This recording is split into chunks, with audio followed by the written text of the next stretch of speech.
Hello friends, welcome to Educancy Hub. आज 16 सितंबर 2024 का the Hindu analysis देखेंगे हम। साथियों, फ्रंट पेज की खबर देखते हैं। सबसे पहले सीआईसी न्यूज़ से ज़्यादा इम्पोर्टेंट बॉडी है, तो हम सीआईसी के बारे में देखेंगे थोड़ा सा। साथियों, आप राइट डाउन भी करते रहा करिए ताकि आप लास्ट टाइम पे अच्छे से रिवाइज कर सके। डेट वाइज आप लिख सकते हैं, क्योंकि इसमें स्टैटिक और करंट आपके लिए एग्ज़ाम के रेलिवेंट से ही कराए जाते हैं। तो दोस्तों, सीआईसी के बारे में हम देखते हैं। सबसे पहले सीआईसी का जो फुल फॉर्म है वो सेंट्रल इंफॉर्मेशन कमीशन है, जो केंद्रीय सूचना आयोग है, उसी को सीआईसी कहा जाता है। और इसकी स्थापना जो थी वो आरटीआई एक्ट 2005 का उसके अंतर्गत की गई है। तो इसको गवर्न आरटीआई एक्ट 2005 के द्वारा ही किया जाता है। तो आप ये ध्यान रखेंगे कि जो सीआईसी है वो आरटीआई एक्ट 2005 के तहत निर्धारित है। साथियों, इस जो वैधानिक बॉडी है इसके अंतर्गत हम देखेंगे कि इनकी नियुक्ति कैसे होती है। आपको पता होगा कि इसके अंतर्गत एक हेड होते हैं, मुख्य होते हैं, चेयरमैन कह सकते हैं, और बाकी सदस्य होते हैं। अधिकतम 10 सदस्य हो सकते हैं और एक मुख्य होते हैं जो कि चीफ होते हैं इसके। तो जो इनकी नियुक्ति होती है वो बाकायदा राष्ट्रपति के द्वारा होती है, जो कि 3 सदस्यीय समिति, जो 3 मेंबर कमेटी होती है, उसके द्वारा जो सिफारिश की गई होती है उसके आधार पर। तो 3 मेंबर जो कमेटी होती है उसमें जो होते हैं वो प्राइम मिनिस्टर होते हैं, जो उस कमेटी को हेड करते हैं। दूसरे जो होते हैं वो लीडर ऑफ अपोजिशन होते हैं, और तीसरे जो होते हैं वो एक यूनियन कैबिनेट मिनिस्टर हो सकते हैं, यानी कि कैबिनेट मिनिस्टर लिख देते हैं। और ये मेनली प्राइम मिनिस्टर द्वारा ही अपॉइंट होते हैं। तो इन 3 लोगों के माध्यम से जो सीआईसी है, जो चीफ इंफॉर्मेशन कमिश्नर है, उनकी नियुक्ति भी ये कमेटीज की सिफारिश पर की जाती है। साथियों, जो इनका टेन्योर होता है वो 3 साल या 65 वर्ष, इसमें से जो भी पहले पूर्ण हो जाए उसके आधार पर इनकी कार्यकाल कह सकते हैं हम, टेन्योर जो होता है उसके आधार पर ये चलता है। तो सीआईसी से रिलेटेड हम पूरी चीज़ों को देख चुके हैं, सारी चीज़ों को। नेक्स्ट हम चलते हैं, यहाँ के न्यूज़ ज़्यादा महत्वपूर्ण नहीं है, ये केवल डेली के न्यूज़ है। हम एडिटोरियल पेज पर चलते हैं। साथियों, जो फर्स्ट आर्टिकल हम ले रहे हैं वो democratic engagement with a digital plugin. यहाँ पर जो ऑथर है संजय कुमार और अभिषेक शर्मा, वो बता रहे हैं कि जो लोकतंत्र में डिजिटल जो वर्ल्ड है वो किस तरीके से एक शेप लेता जा रहा है। यानी कि हमारे लोकतांत्रिक व्यवस्था में जो डिजिटल है वो कहीं ना कहीं अब ज़्यादा रोल निभाने लग गया है। वो लोगों के विचारों को, लोगों की सोच को बदलने लग गया। उन्होंने सबसे पहले यहाँ पर एग्जाम्पल लिया है, आप देख सकते हैं। उन्होंने कहा कि आप पीछे जाकर अगर देखें तो यूनाइटेड किंगडम में जब ब्रेग्जिट का मूवमेंट चल रहा था, उस दौरान सोशल मीडिया पे बिल्कुल बाढ़ आ गई थी पोस्ट और एडवर्टाइजमेंट की, जिसमें कैंपेन में उन्होंने बताया कि जो लीव ईयू, यूरोपियन यूनियन है, आप जानते हैं यूरोपियन यूनियन से अलग होना ही ब्रिटेन का ब्रेग्जिट कहलाता है। तो उस समय ये कैंपेन बहुत तेज़ी से चला था और धीरे धीरे जो मत था वो बढ़ता ही जा रहा था। तो ये डिजिटल कैंपेन ने किस तरीके से क्या किया था, pushing them towards voting to leave the European Union, मतलब लोगों को वो वोटिंग पक्ष में झुका दिया कि हम यूरोपियन यूनियन से अलग हो। तो यहाँ पे बताया कि कैसे लोकतंत्र, आपको पता है, जनता के द्वारा ही होता है, और जनता के विचारों को डिजिटल वर्ल्ड किस तरीके से शेप देता जा रहा है। यहाँ पर ऑथर इस बात को यहाँ पर इंगित कर रहे हैं, और इसका संदर्भ फिर वो भारत में भी लेकर आते हैं कि कैसे डिजिटल जो भी प्लेटफॉर्म है, गूगल का एडवर्टाइजमेंट कह लीजिए, या फिर जो भी पॉलिटिकल पार्टी, सोशल मीडिया के जितने ऐप हैं वो सब कह लीजिए, इन सब पर भी लोकतांत्रिक इंगेजमेंट के अंतर्गत ऑथर मुद्दे उठाने का प्रयास कर रहे हैं। यहाँ पर देख सकते हैं आप कि यहाँ पर बताया है कि जो ये डिजिटल वर्ल्ड है ये 2 धारी तलवार साबित हो रही है। देखिए, digital platforms once seen as great equalizer that empowered the masses and amplified previously unheard voice have become a double-edged sword। मतलब जिसको पहले ये माना जाता रहा था कि जो अनसुनी आवाज़ है उसको सामने लाता है ये, और ये एक प्रकार से लेवलर का काम करता है, बराबर करता है, संतुलन स्थापित करने का प्रयास करता है, लेकिन अब ये दो धारी तलवार के रूप में साबित हो रहा है, ऐसा ऑथर कह रहे हैं। उसके लिए उन्होंने यहाँ पे कई चीज़ें इंगित करी है। यहाँ पर उन्होंने 2023 में कर्नाटका इलेक्शन जो हुआ है उसके अंतर्गत बताया कि जो पार्टियों के खर्चे थे वो किस प्रकार से कितना वेटेज रख रहे थे डिजिटल एडवर्टाइजमेंट पे। तो यहाँ पर देख सकते हैं जो बीजेपी के जो स्पेंड था वो लगभग 52%, आप देख सकते हैं 52% था। पार्टी प्रोपेगेंडा था जो भी, उसमें डिजिटल एडवर्टाइजमेंट पे इनका खर्च 52% था। मतलब इन्होंने जितना भी खर्च किया था उसमें 52% तक जो है डिजिटल एडवर्टाइजमेंट पर खर्च हुआ था।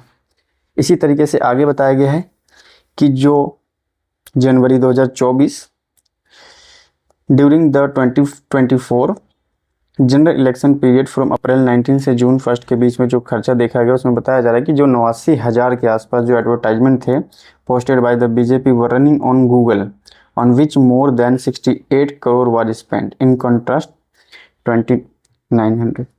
तो मतलब ये देख सकते हैं कि यहाँ पर बताया जा रहा है कि किस प्रकार से जो है जो राष्ट्रीय दल है और साथ में लोकल जो पार्टी है उनका भी खर्च बताया गया है बीच बीच में, लेकिन वो हमारे लिए महत्वपूर्ण नहीं है।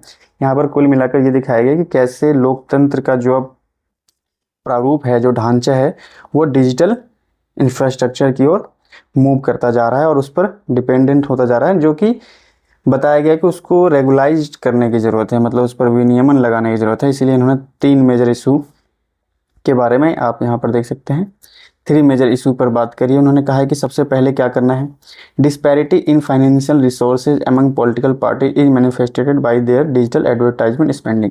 उन्होंने बताया कि जो भी उनके पास वित्तीय संसाधन है उसके आधार पे भी असमानता उभर रही है, क्योंकि कुछ पार्टियां ज़्यादा खर्चा कर रही है एडवर्टाइजमेंट के स्पेंड में, कुछ कम कर रही हैं। तो इसके लिए बताया कि इसको एक रेगुलेशन करने की ज़रूरत है। देखिए आप यहाँ पे बता रहा है particularly on platform such as Google, तो गूगल के माध्यम से जो एडवर्टाइजमेंट कराते हैं ये भी यहाँ पर उल्लेख किया है ऑथर ने। और हम कुछ अपने इम्पोर्टेंट की चीज़ें देखते हैं। साथ ही यहाँ पर आप देख सकते हैं इन्होंने बताया है कि हमें अर्जेंट नीड है किस चीज़ का, सेगमेंटेड कैप्स, मतलब कि हम ये निर्धारित कर दें कि पार्टी कितना खर्चा एडवर्टाइजमेंट सेक्टर पर कर सकती है, कितना डिजिटली किया जा सकता है। इस चीज़ों को लेकर डिफाइन होना चाहिए, एक कैप लगना चाहिए, नहीं तो ये अनियंत्रित होकर हमारे जो लोकतंत्र की जो कह सकते हैं कि बुनियादी मूल्य है उसको भी ये ठेस पहुंचा सकती है। Which would not only limit overall spending but also ensure balance allocation across various campaign categories, मतलब जितने भी वेरियस कैंपेनिंग की कैटेगरी होती है उन सबका एलोकेशन भी हमें संतुलित करने की आवश्यकता है, जिसमें उन्होंने बताया कि डिजिटल कैंपेन, रैली, इन सबको हमें ध्यान में रखना है। साथ में जो ऑथर है वो यहाँ पर आप देख सकते हैं कि कह रहे हैं कि एक independent agency should conduct an audit of their content after each election cycle to balance the right of free speech। मतलब कि उन्होंने बताया है कि एक स्वतंत्र एजेंसी का भी गठन किया जाना चाहिए जो कि हर इलेक्शन के बाद ऑडिट करे, ठीक है, ऑडिट करे। ऑडिट करने से क्या होगा कि वो पता चल पाएगा कि किस पार्टी ने डिजिटली इंफ्रास्ट्रक्चर या डिजिटली कैंपेनिंग पर कितना खर्च किया है। तो यहाँ पर ऑथर इस चीज़ को उल्लेखित कर रहे हैं।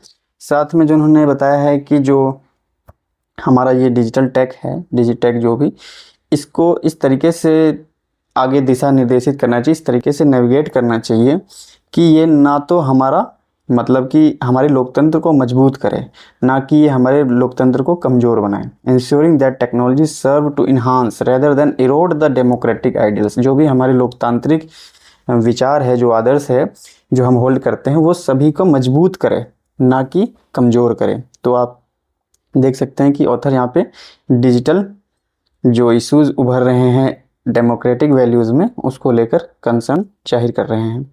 साथ में एक और जो यहाँ पे लिखा हुआ है मुद्दा, इंटरनेशनल डे ऑफ डेमोक्रेसी, यानी कि अंतर्राष्ट्रीय जो है लोकतंत्र का दिवस था, वो यहाँ पे बताया गया ग्लोबली मनाया जाता है 15 सितंबर को, जो कि कल था, इसलिए यहाँ पर ऑथर इसको भी उल्लेखित कर रहे हैं। तो दोस्तों ये आर्टिकल जो बेसिकली उसमें हमने देखा कि जो डिजिटल जो कैंपेनिंग थी या डिजिटल सोशल मीडिया का प्रयोग के माध्यम से जो डेमोक्रेटिक इंगेजमेंट हो रही थी, उस पर ऑथर अपनी कंसर्निंग जाहिर करते हैं और उसके बाद उसको रिजॉल्व करने के लिए कुछ सॉल्यूशंस भी बताते हैं कि क्या क्या करना चाहिए। इंडिपेंडेंट एजेंसी का गठन किया जाना चाहिए, जो सेगमेंटेड कैप्स है इनका रोल बढ़ाया जाना चाहिए। तो इस पॉइंट को आप अलग से लिख सकते हैं, क्या क्या चीज़ें किया जाना चाहिए डेमोक्रेसी में डिजिटली हस्तक्षेप को नियंत्रित करने के लिए, मतलब चेक एंड बैलेंस, पूरी तरह से नकारना भी नहीं है इस बात को। तो यहाँ पर जो पॉइंट दिए हुए थे आप उनको लिख सकते हैं। साथियों, नेक्स्ट आर्टिकल की ओर बढ़ते हैं। A human touch to India's mineral ecosystem.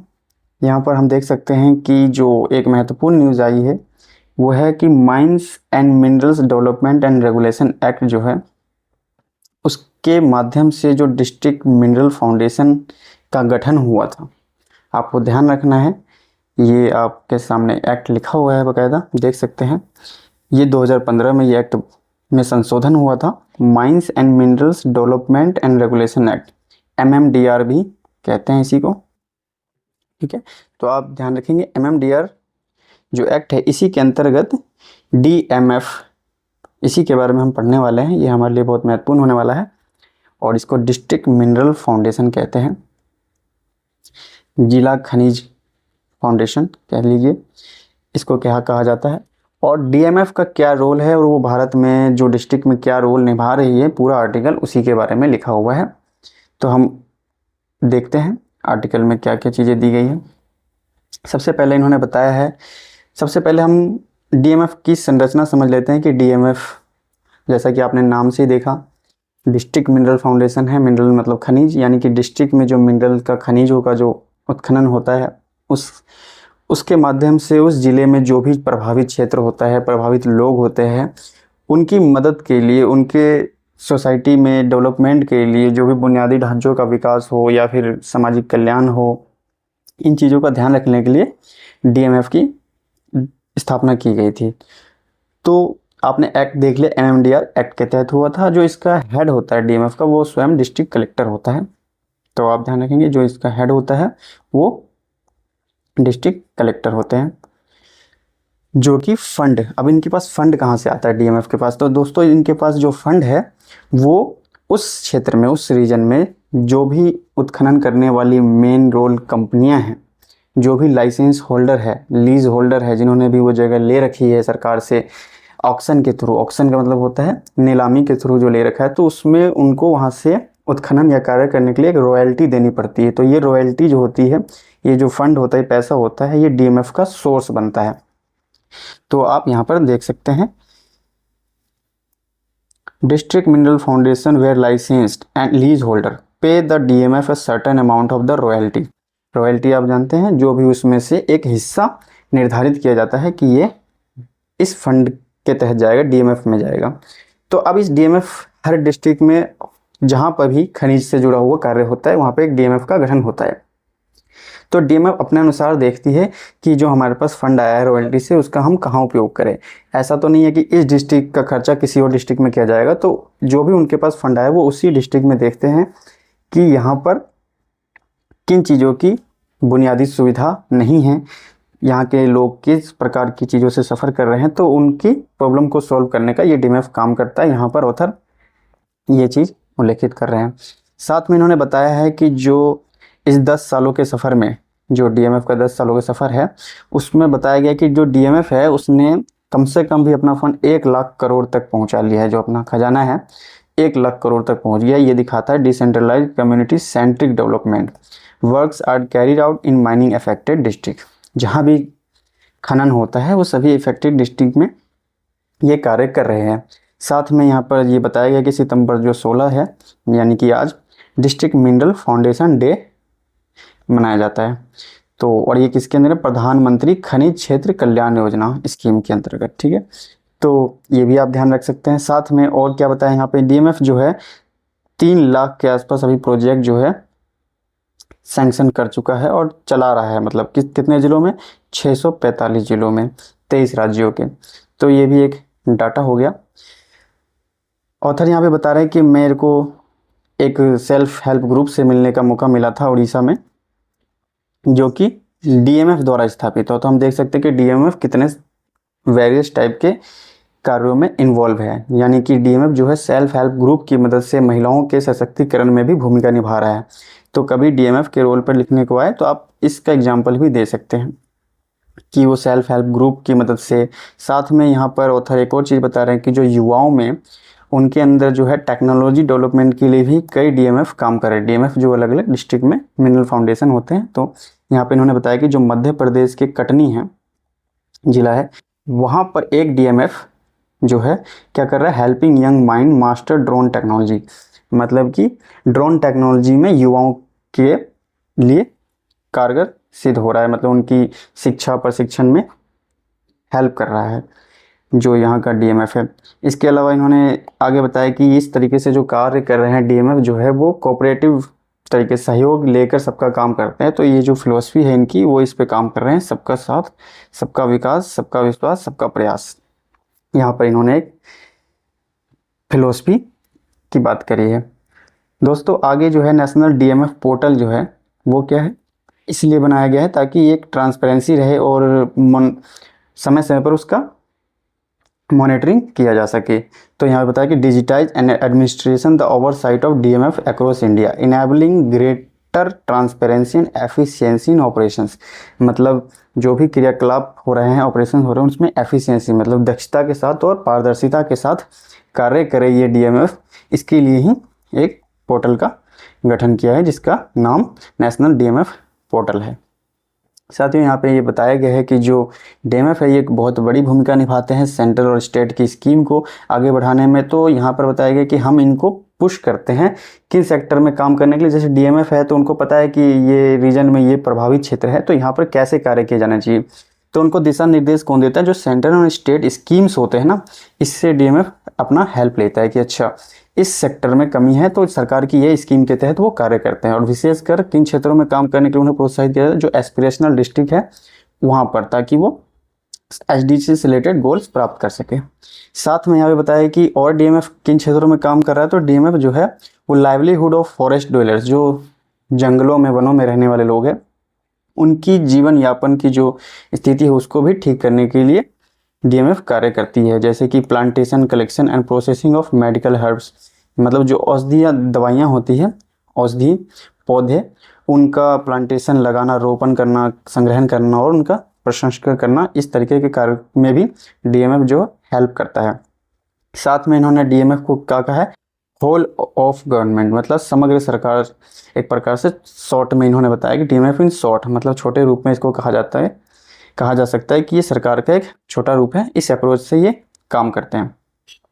साथ में दोस्तों जो इन्होंने बताया है कि जो ये डीएमएफ है ये एक बहुत अच्छा एग्जाम्पल है कोऑपरेटिव फेडरलिज्म का, मतलब कि कह सकते हैं कि हम सहयोगात्मक संघवाद, इसमें सभी यूनिट जो है गवर्नमेंट की वो एक साथ मिलके समानता के व्यवहार के साथ आगे बढ़ती है और संघवाद को जो कोऑपरेटिव है उसका बेहतर एग्जाम्पल यहाँ पर दिखाई पड़ता है डीएमएफ के माध्यम से।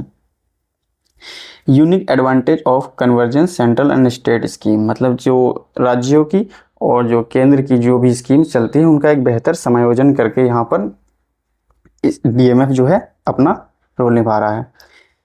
लास्ट में जो ऑथर कह रहे हैं कि these initiatives are transforming historically underserved region turning natural resources into drivers of local development, मतलब ये इनिशिएटिव जो है एक बेहतर इनिशिएटिव है और ये दिखा रहा है कि जो हिस्टोरिक ऐतिहासिक रूप से जो पिछड़े रीजन थे उनको कैसे नेचुरल रिसोर्सेज, जो उनके संसाधन हैं, उन्हीं के माध्यम से कैसे स्थानीय विकास किया जा सकता है, यह विश्व लेवल पर एक रिमार्क देता है। तो यहाँ पर आपने देखा कि जो डीएमएफ है वो कब आया, किस एक्ट के तहत आया और ये क्या रोल निभा रहा है, ये इसका फंड कितना है, इस समय ये किस वुमेन के लिए, यंग यूथ के लिए, साथ में जो सरकार के सेंट्रल और स्टेट की जो गवर्नमेंट की स्कीम्स है उनके लिए, आपने देखा कि जो जंगलों में रहने वाले उनके लिए, और जो भी माइंस से इफेक्टेड एरिया है उनके डेवलपमेंट के लिए देखा कि आपने डीएमएफ जो है एक महत्वपूर्ण भूमिका निभा रहा है। तो आप यहाँ से एक वैल्यूबल नोट्स तैयार कर सकते हैं। साथ में दोस्तों आगे बढ़ते हैं। दो आर्टिकल मेन थे, वो महत्वपूर्ण थे हमारे एग्जाम पॉइंट ऑफ व्यू से, जिन पर हमने अभी चर्चा किया। अब हमारे पास कुछ छोटे छोटे न्यूज़ हैं, उनको देख लेते हैं। साथियों, ये हमने कल भी पढ़ा था कि जो कीव है यूक्रेन की राजधानी, और रसिया और यूक्रेन के बीच में आपको पता है वॉर चल रहा है, तो वहाँ पर हमने कल पढ़ा था कि जो 206 प्रिजनर ऑफ वार्स थे, POW, उनका स्वैप हुआ, मतलब अदला बदली हुआ था। तो इसमें बताया गया कि जो डील किया था वो UAE ने किया था, ब्रोकर डील। ठीक है, तो यूनाइटेड अरब अमीरात जो है उसने यहाँ पर इन दोनों के देशों के मध्य डील कराई थी, आप ध्यान रखेंगे।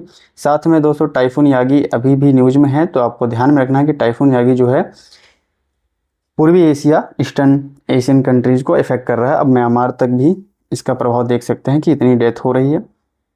साथ में साइक्लोन नरगिस की बात की गई, जो 2008 में आई थी, इससे बहुत ज़्यादा इफेक्टेड लोग हुए थे, तो आपको ध्यान रखना है। तो साइक्लोन नरगिस म्यांमार में आया था, बहुत काफ़ी ज़्यादा इससे ट्रेजेडी हुई थी, इसलिए। तो टाइफून यागी आप ध्यान रखेंगे वियतनाम में सबसे पहले आया, उसके बाद से ईस्टर्न जो एशियन कंट्रीज उसको मोस्टली इफेक्टेड कर रहा है।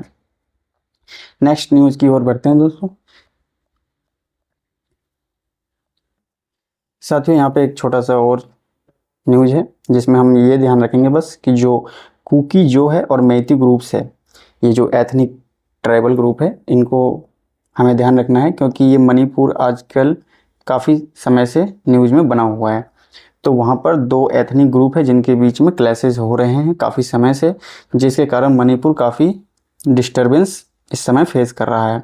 जिसमें पहली जो ट्राइब है वो कुकी जो है और दूसरी मैती ग्रुप है, इनके बीच में एथनिक क्लैशेस चल रहे हैं और ये लगातार बढ़ते जा रहे हैं, इसी से रिलेटेड है। तो आपको कभी इनके नाम देकर पूछे जा सकते हैं कि किस रीजन में है, तो आपको ध्यान रखना है कि ये मणिपुर से संबंधित एथनिक ग्रुप है। नेक्स्ट आगे बढ़ते हैं।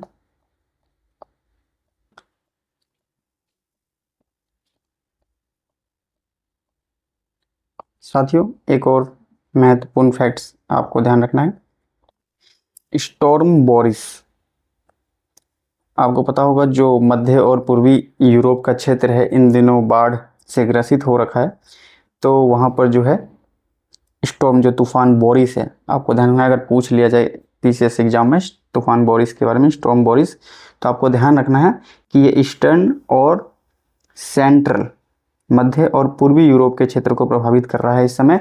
और आपको पता होगा कि वहाँ के जो मेनली देश है वो ऑस्ट्रिया, चेक रिपब्लिक, हंगरी, रोमानिया, स्लोवाकिया, इस टाइप के देश है जहाँ पर इस स्टॉर्म बोरिस का इफेक्ट हुआ है। हो सकता है आपसे कॉन्टिनेंट भी डायरेक्टली पूछ लिया जाए, तो एशिया, यूरोप, अफ्रीका, तो स्टॉर्म बोरिस नाम से ही लग रहा है। आप बोरिस जॉनसन से भी ध्यान रखते हैं यूरोप का, तो आप वहाँ पे मेमोरी बना सकते हैं इस प्रकार से। साथियों, हाउथीज के बारे में यहाँ पे आया, इन्होंने जो है इजराइल पर मिसाइल हमले किए थे, लेकिन हमारे लिए वो इम्पोर्टेंट नहीं है। हम देखेंगे कि हाउथीज जो है वो किस क्षेत्र से जुड़ा हुआ है और किस प्रकार का मिलिटेंट या रिबेल ग्रुप कह सकते हैं, जो विद्रोही ग्रुप होते हैं। ये हाउथीज जो है साथियों वो यमन में है मेनली, तो आप यमन की लोकेशन मैप में ज़रूर देखेंगे यमन किस साइड लोकेटेड है। साथ में आपको ध्यान रखना है कि ये ईरान द्वारा समर्थित है। हाउथीज जिस प्रकार का रेबल ग्रुप है, इसी प्रकार के कई रेबल ग्रुप होते हैं, जैसे हमास है, आपको ध्यान रखना है हमास जो है वो भी एक रेबल ग्रुप फिलिस्तीन से जुड़ा हुआ है। तो जहाँ पे इजराइल और फिलिस्तीन के मध्य लड़ाई चल रही है, तो हमास से ही मुख्य तौर पर उसकी लड़ाई है। साथियों, एक और ग्रुप है जैसे हिजबुल्ला हो गया, तो हिजबुल्ला ग्रुप भी है, वो कहाँ है, तो ये भी लेबनान में है। ये सारे कंट्री किस कॉन्टिनेंट में है, किस जगह पे है, आप हमें कमेंट में ज़रूर बताएंगे। तो साथियों, ये जो लेबनान है वहाँ का जो रिबेल ग्रुप है वो हिजबुल्ला है। इसी प्रकार से आप अन्य ग्रुप को भी और देख सकते हैं। नेक्स्ट न्यूज़ की ओर हम आगे बढ़ते हैं। साथियों, हमने इस पर पहले भी चर्चा किया था, जो स्पेस एक्स का पोलरिस डाउन मिशन था, इस पर हमने पूर्व में भी चर्चा किया था कि ये एक ऐसा मिशन था जिसमें पहली बार गैर सरकारी एस्ट्रोनॉट, मतलब कि ना कि वो एस्ट्रोनॉट क्षेत्र से जुड़े नहीं थे, वो पब्लिक थे नॉर्मली, तो ऐसे लोग गए हुए थे, जिसमें देख सकते हैं जेरेड एजकमैन जो थे वो हेड कर रहे थे इस मिशन को। तो ये 4 लोग गए थे इस मिशन के तहत। स्पेस एक्स का ये मिशन है पोलरिस डाउन, अब वो वापस आ चुके हैं स्पेस वॉक करके। तो हमारे लिए ये महत्वपूर्ण हो जाता है कि पोलरिस डाउन किसका मिशन था, स्पेस एक्स का मिशन था। और इसके अंतर्गत कोई प्रोफेशनल एस्ट्रोनॉट नहीं गया था, आपको ये ध्यान रखना है। नेक्स्ट न्यूज़ की ओर बढ़ते हैं साथियों। यहाँ पर साथियों एक स्पोर्ट्स से जुड़ा हुआ न्यूज़ है, हमें ध्यान रखना है। जो डेविस कप वर्ल्ड है, डेविस कप आपको पता होगा ये टेनिस से जुड़ा हुआ खेल है, तो आपको ध्यान रखना है जो डेविस कप वर्ल्ड होता है इसको टेनिस का वर्ल्ड कप भी कहा जाता है।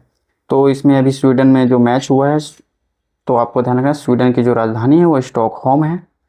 यहाँ पर जो भारत के खिलाड़ी हैं मुख्य तौर पे दो, उनका नाम आप याद रख सकते हैं, ये टेनिस से जुड़े हुए खिलाड़ी है, श्री राम बालाजी और रामकुमार रामानाथन।